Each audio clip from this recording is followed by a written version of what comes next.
The invisible catalyst elevated CO2 levels are not merely an indicator of poor ventilation but an active enhancer of viral aerostability, fundamentally altering the risk calculus for indoor gatherings.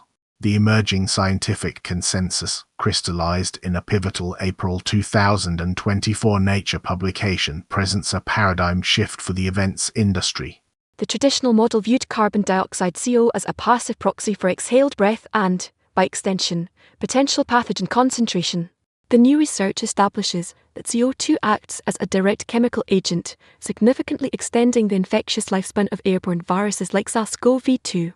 This transforms CO2 from a simple metric of air quality into a critical active variable in transmission dynamics, creating a compounding double threat where high levels both signal and amplify contagion risk. The urgency for event planners is immediate as common industry environments routinely exceed the newly identified risk thresholds.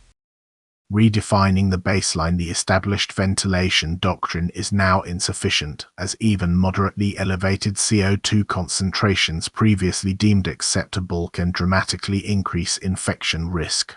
Prior industry guidance, often based on occupant comfort and cognitive performance, suggested concerns primarily at CO2 levels above 1,000 parts per million ppm.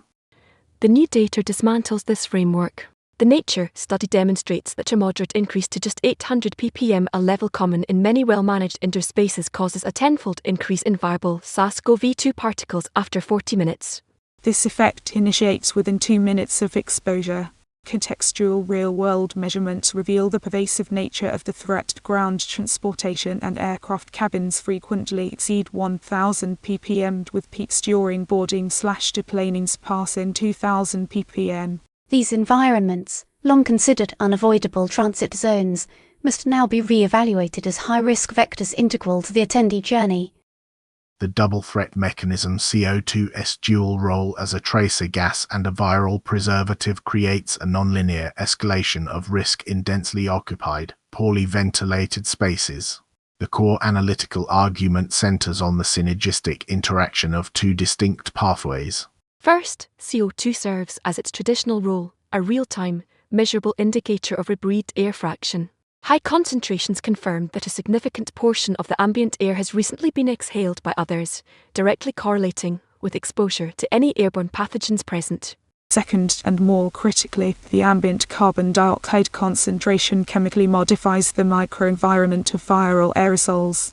The research indicates that elevated CO2 alters the pH of respiratory droplets, slowing the evaporation process and deactivation of the virus, thereby enhancing its aerostability.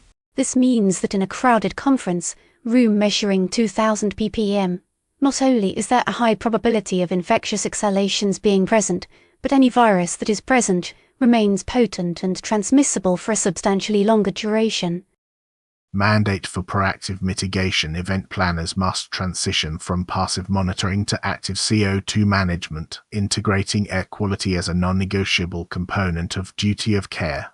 The strategic verdict is that indoor air safety must be elevated to the same priority level as fire safety or food hygiene.